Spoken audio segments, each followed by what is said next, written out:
रोज़ की तरह online blog में सबका हार्दिक स्वागत है। सबके मंगल रोज़ की कामना के साथ प्रेरणादायक विषय में दोस्तों गीता के सार का प्रसंग लगातार चलते आ रहा है। गीता के प्रसंग में हमें अर्जुन और कृष्ण भगवान किस प्रकार से अर्जुन को ज्ञान की सीमा अपार है और कर्म क्षेत्र हमारा विशाल है। इस कर्म क्षेत्र को हमारे कर्म क्षेत्र को हमें कभी कैसे आगे बढ़ाने की प्रेरणा प्राप्त होती है, वह हमको गीता के सार से प्राप्त होता है। तो भगवान श्री कृष्ण ने हमेशा अर्जुन को युद्ध के लिए अपने कर्मों के अनुसार युद्ध करने की प्रेरणा दे करके मानव चेतना को जगाने का प्रयास किया। अन्याय, अधर्म, अत्याचार, अनीति और दुराचार से ऊपर उठकर हमें धर्म की संरचना के लिए, धर्म को आगे बढ़ाने के लिए और इस सनातन धर्म को हमेशा विराजमान रखने के लिए और यदा यदा हि धर्मस्य ग्लानिर्भवति भारत अभ्युत्थानम अधर्मस्य तदात्मानं सृजाम्यहम्। तो इसीलिए अर्जुन को हमेशा धर्म की रक्षा करने के लिए अपने कर्मों में कर्मों के अनुसार किसी प्रकार का भेदभाव करने की आवश्यकता नहीं है। हमें अपने कर्तव्यों के परिपालन के लिए कर्मठ होकर के किसी प्रकार के यानी आसक्तियों से हट करके अपना पराया और निजी स्वार्थ से हट करके हमें अपने कर्तव्यों का निर्वहन किस प्रकार करना चाहिए, उसकी समीक्षा की है। तो कल के प्रसंग में हम पढ़ रहे थे दोस्तों, हमारा गीता के सार में कि भगवान कृष्ण अर्जुन से कहते हैं कि जब तुम्हारी बुद्धि मोह रूपी सघन वन को पार कर जाएगी, तो यानी तुम इतने वन के समान सघन वातावरण के परिवेश में जो तुम्हारा मन है वह विचलित कर रहा है, जब उसको तुम लांघ करके पार कर लोगे तो तुम सुने हुए तथा सुनने योगी सबके प्रति यानी अन्य मनस्क हो जाओ। यानी भगवत भक्त के जीवन के लिए अनेक उदाहरण प्राप्त हैं, जिन्हें भगवद गीता के कारण दैनिक कर्मकांडों से विरक्ति हो गई है। तो जब मनुष्य श्री कृष्ण को तथा उनके साथ अपने संबंध को वास्तविक रूप में समझ लेता है, जान लेता है, बूझ लेता है, तो वह सकाम कर्मों के अनुष्ठानों विधि विधानों के प्रति पूर्णतया अन्य मनस्क हो जाता है। भले ही वह अनुरागी ब्राह्मण क्यों न हो, भक्त परंपरा के महान भक्त तथा आचार्य श्री माधवेंद्रपुरी ने एक स्थान पर इन्हीं भावों को की समीक्षा ज्ञान दिया है कि संध्या बंदन भद्रमस्तु भवतो भो स्नानम दुभ्य यानी तुभ्यं नमो भो देवा पितरक्ष्य तर्पण यानियो नाहं क्षमता को यानी यत्र कापि निवत्सह पाद व कुलो समस्य कंसद्वेष स्मारमघं हरामि तद्दलं मनिये किम नेयमी, यानी हे मेरी जो त्रिकाल प्रार्थनाएं, तुम्हारी जय हो। यानी हे स्नान तुम्हें प्रणाम है मैं, हे देव पितृगण, अब मैं आप लोगों के लिए तर्पण करने में असमर्थ हूँ कि अब तो जहाँ भी देवता यानी मैं बैठता हूँ, यानी यादव कुलवंशी, यदुवंशी जिसको कहते हैं यादव कुलवंशी, कंस के हंता, कंस को मारने वाले श्री कृष्ण भगवान का ही स्मरण करता हूँ और इस तरह मैं अपने पापमय बंधन से मुक्त हो सकता हूँ। पापमय बंधनों से मुक्ति का यही सबसे बड़ा रास्ता है। मैं सोचता हूँ कि यही मेरे लिए पर्याप्त है और वैदिक रस्म तथा अनुष्ठान विधि विधान तथा त्रिकाल संध्या और प्रातःकालीन स्नान, पितृ तर्पण आदि 9 दीक्षांग के लिए अनिवार्य है। किंतु जब कोई पूर्णतया कृष्ण भावना भावित होकर और कृष्ण के दिव्य प्रेम भक्ति में लगा हो, संलग्न हो, तो वह इन विधि विधानों के प्रति उदासीन हो जाता है, लालायित हो जाता है, क्योंकि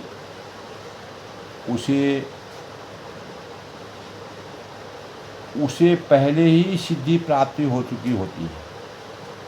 अष्ट सिद्धि नौ नित्य दाता, यानी ज्ञान की समीक्षा, जो भूत भविष्य और वर्तमान की जिनको जानकारी होती है वही सिद्धि। यदि कोई परमेश्वर कृष्ण की सेवा करके ज्ञान को प्राप्त होता है तो उसे शास्त्रों में वर्णित विभिन्न प्रकार की जो तपस्याएं हैं तथा यज्ञ करने की आवश्यकता नहीं रह जाती, तो वह सब कामों से परिपूर्ण हो जाता है। इसी प्रकार जो यह नहीं समझता कि वेदों का उद्देश्य कृष्ण और तक पहुंचना है और अपने आप को अनुष्ठान आदि के से में व्यस्त रखना है, भगवान के विभिन्न योजनाओं में, भगवान के विभिन्न स्वरूपों में प्रतिबद्ध रहना है, तो वह केवल अपना समय नष्ट करता है। श्री कृष्ण भावना भावित व्यक्ति शब्द ब्रह्म की सीमा का वेदों तथा उपनिषदों की परिधि भी लांघ जाती है।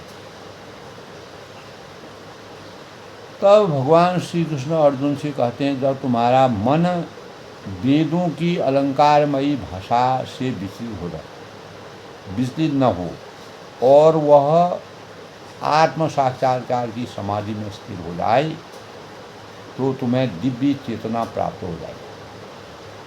तुम्हारा मन अचेतन से चेतना में अपने आप ही अवतरित हो जाएगा। कोई समाधि में है, इस कथन का अर्थ यह होता है कि वह पूर्णतया कृष्ण भावना भावित है, अर्थात उसने पूर्ण समाधि में ब्रह्म परमात्मा और भगवान को प्राप्त कर लिया। तो आत्म साक्षात्कार की सर्वोच्च जो सिद्धि है वह जान लेता है और मनुष्य कृष्ण का शाश्वत दास हो जाता है और उसका एकमात्र कर्तव्य कृष्ण भावना भावित में अपने सारे कर्म करता है। तो कृष्ण भावना भावित व्यक्ति भगवान के एकनिष्ठ भक्त को न तो वेदों की अलंकारमयी वाणी से विस्तृत करना चाहिए, न ही स्वर्ग जाने के उद्देश्य से सकाम कर्मों में प्रवृत्त होना चाहिए। कृष्ण भावनामृत में मनुष्य कृष्ण की यानी सानिध्य में रहता है, कृष्ण के समीप में रहता है, उनके साथ रहता है, और मन वचन और कर्म से कृष्ण में से प्राप्त सारे आदेश उस दिव्य अवस्था में समझे जा सकते हैं। ऐसे कार्यों के परिणाम स्वरूप निश्चयात्मक ज्ञान की प्राप्ति निश्चित है। ज्ञान की पराकाष्ठा उच्चता का ज्ञान होना निश्चित है। अतः उसे कृष्ण या उसके प्रतिनिधि गुरु की आज्ञाओं का पालन मात्र करना होता है। तो तभी कहा है स्थित प्रज्ञस्य का भाषा समाधिस्य केशव स्थितयो किं प्रभायेत किया शीत ब्रजेत किं। यानी अर्जुन ने कहा भगवान श्री कृष्ण से, हे कृष्ण, जब भगवान ने उनको इतनी बातें कही तो अर्जुन ने कहा कि आध्यात्म में लीन चेतना जो भगवान के स्वरूप में पूर्ण रूप से विराजित होता है, लीन होता है, चेतना वाले व्यक्ति जो हैं वह स्थित प्रज्ञ के क्या लक्षण हैं, उनके क्या खास स्वरूप हैं।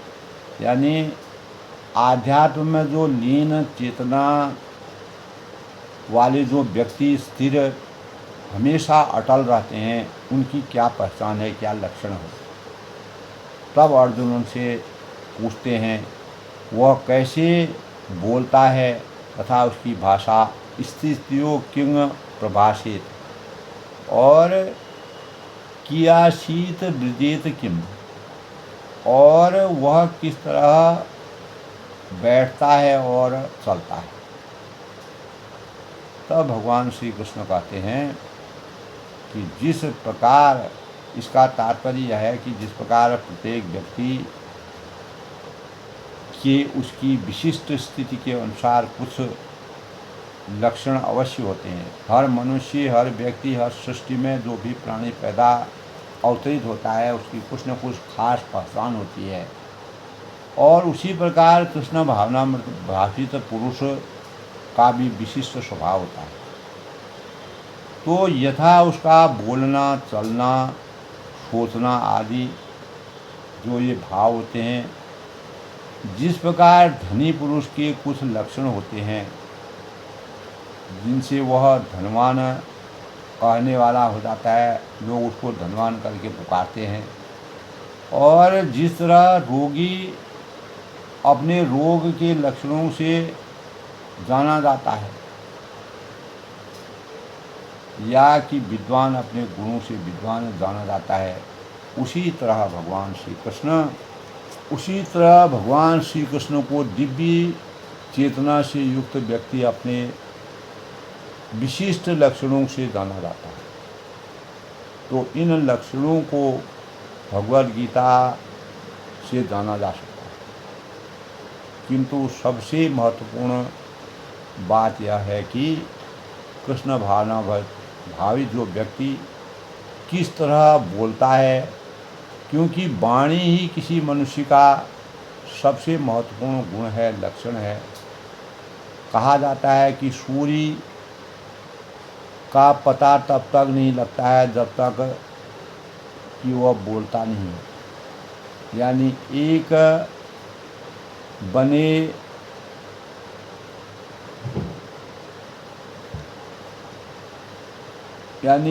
बने ठने जो मूर्ख को, जो बनावटीपन में एक मूर्ख बन जाता है, वो तब तक नहीं पहचाना जा सकता है जब तक वह बोले नहीं, उसके शब्द बाहर ना आए। किंतु बोलते ही उसका यथार्थ रूप प्रकट हो जाता है। तो वाणी के शब्दों से मानव जीवन की पहचान होती है, उसका क्या रहस्य है, कैसे वह बोलता है, कैसे उठता है, कैसे चलता है। तो कृष्ण भावना भावित व्यक्ति का सर्वप्रमुख लक्षण यह है। भगवान श्री कृष्ण ने बताया कि वह केवल कृष्ण तथा उन्हीं से संबंध विषयों के बारे में बोलता है, अर्थात भगवान की आसक्ति, भगवान की परम शक्ति, भगवान की दिव्य शक्ति का ज्ञान, और उसी का वह प्रचार प्रसार करता है, उसी में वह रमा रहता है। तो फिर तो अन्य लक्षण स्वतः ही प्रकट हो जाते हैं, और जिसका उल्लेख इस गीता के सार में किया गया है। तो श्री भगवान ने कहा, तब भगवान ने कहा कि हे पार्थ, हे अर्जुन, जब मनुष्य मनोधर्म से उत्पन्न होने वाली इंद्रिय तृप्ति यानी इंद्रियों की तृप्ति की समस्त कामनाओं को परित्याग कर देता है, अपने इंद्रियों में की आसक्तियों को पूर्ण रूप से समर्पित कर देता है, और जब इस तरह से विशुद्ध हुआ, शुद्धि प्राप्त हो जाती है, तो उसका मन आत्मा में संतोष प्राप्त करता है, परम शक्ति की प्राप्ति हो जाती है। आत्मा की शुद्धता का यही स्वरूप है। तो यह विशुद्ध दिव्य चेतना को प्राप्त कर यानी स्थित प्रज्ञ कहा जाता है, यानी अपने भावों में, अपने विचारों में, अपने स्वरूप में वह अटल रहता है।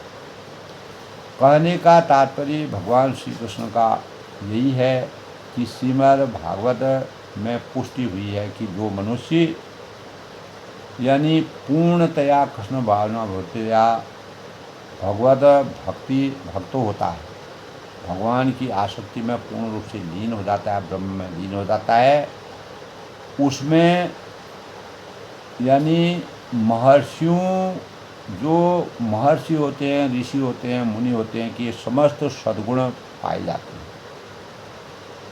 महर्षि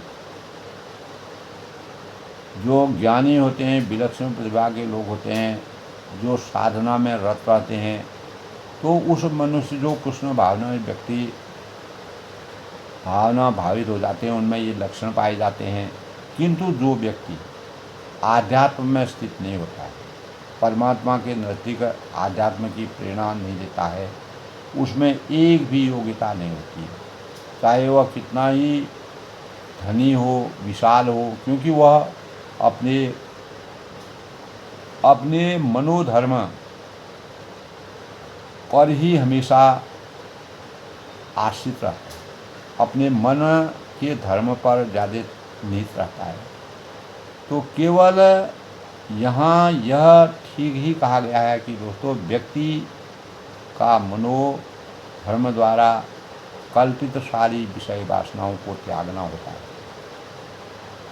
क्योंकि कृत्रिम साधन से इसको रोक पाना संभव नहीं है। हम अगर कितने भी वैज्ञानिक साधन करें और अनेक प्रकार के उपायों से उसको, कृत्रिम साधनों से उसको रोकने का प्रयास करें, तो वह नहीं रुकता। जब तक हम अंतर आत्मा की दिव्य ज्योति को नहीं जला पाते हैं, तो किंतु यदि कोई कृष्ण भावना मृत में समा जाता है, लगा होता है, तो सारी विषय वासनाओं स्वतः बिना किसी प्रयास के अपने आप दब जाते हैं, और अतः मनुष्य को बिना किसी भी झिझक के, किसी भी परेशानी के, किसी भी सोच और संशय के कृष्ण भावना अमृत में लगना होता है, क्योंकि वह भक्ति इस दिव्य चेतना की प्राप्ति कर देता है, तो करने में वह सहायक होता है। तो अत्यधिक उन्नत जीवात्मा यानी जिसको महात्मा कहते हैं, महान आत्माओं में अपार गुणों की समीक्षा होती है, जिसमें अनेक प्रकार के इंद्रिय भोगों की तृप्ति के बिगड़ पूर्ण आसक्ति परमात्मा में विराजित हो जाती है, अपने इंद्रियों में पूर्ण रूप से दृढ़ रहना, अपने आप को परमेश्वर का शाश्वत दास मानकर आत्मा को संतुष्टि प्रदान करना, तो ऐसे आध्यात्मिक पुरुष के पास भौतिकता में उत्पन्न एक भी विषय वासना फटक नहीं, यानी नहीं फटक सकती। कोई विषय वासना उसके नज़दीक नहीं आ सकती। तो वह अपने को निरंतर भगवान का सेवक मानते हुए किन्हीं भी अपार संपत्ति, अपार अपेक्षाएं, भौतिक अपेक्षाएं प्राप्त होने पर भी वह पूर्ण रूप से समर्थवान हो जाता है। सहज रूप में वह सदैव प्रसन्न रहता है। संतोषम परम सुखों की अनुभूति हो। तब कहा गया है कि तब कृष्ण भगवान कहते हैं कि जो वैताप यानी त्रयताप होते हैं, दैहिक भौतिक ताप के होने पर भी मन में विचलित नहीं होता है। ये 3 प्रकार के ताप अगर किसी को सताते हैं तब भी उसके अंतर्गत में किसी प्रकार का परिवर्तन नहीं होता है। वह सम बना रहता है, सम भावों से लिप्त रहता है और सुख दुख की अनुभूति के बिना वह हमेशा प्रसन्न रहता है, प्रसन्न चित्त रहता है। तो आसक्ति, किसी प्रकार की आसक्ति, भय और क्रोध से वह हमेशा मुक्त रहता है। वह स्थिर मन वाला मुनि, वही मुनि कहलाता है। मुनि का मतलब यही है कि स्थिर मन वाला। तो दिखे प्यन शुद्धि ग्रमना सुखेशु विगत स्पृह बीत राग भय क्रोध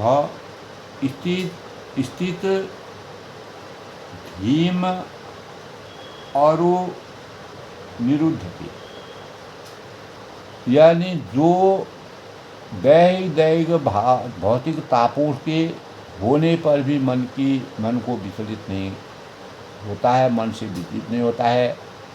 अनेक प्रकार की परेशानियों, जिस प्रकार भगवान रामचंद्र जी ने 14 वर्ष के वनवास के दौरान किसी प्रकार की दैहिक भौतिक तापों से, वन में मिलने वाले अनेक प्रकार की परेशानियों से, चुनौतियों से और विषमताओं से संघर्ष करते अपने जीवन को 14 साल तक मानव जीवन के लोक कल्याण के लिए अपने जीवन को समर्थवान बनाया। उसी प्रकार जो दैहिक भौतिक तापों से होने पर भी मन से कभी भी विचलित नहीं होता है, विघटित नहीं होता है, अथवा सुख में प्रसन्न और दुख में दुखी नहीं होता है, और जो आसक्ति, भय और क्रोध से हमेशा मुक्त रहता है, वह स्थिर मन वाला मुनि, वही स्थिर मन वाला मुनि का है। तो मुनि शब्द का अर्थ है कि दोस्तों वह जो शुष्क चिंतन के लिए मन को अनेक प्रकार से उद्वेलित करे किंतु किसी तथ्य पर न पहुंच सके। तो कहा जाता है कि प्रत्येक मुनि का अपना दृष्टिकोण होता है, और तब तक एक मुनि अन्य मुनियों के से भिन्न न हो जब तक उसे वास्तविक मुनि नहीं कहा जाता। तो हर एक के गुणों में कुछ न कुछ परिवर्तन होना, तो मुनि स्थिर मन वाला व्यक्ति ही मुनि कहलाता है, और उसके गुण एक दूसरे से अलग होते हैं। तो अलग गुणों से विराजित मानव के स्वरूप का जो दैहिक भौतिक तापों के होने पर भी किसी प्रकार की से विचलित नहीं होता है। इंद्रिय तृप्ति से हमेशा अपने को निष्काम भावों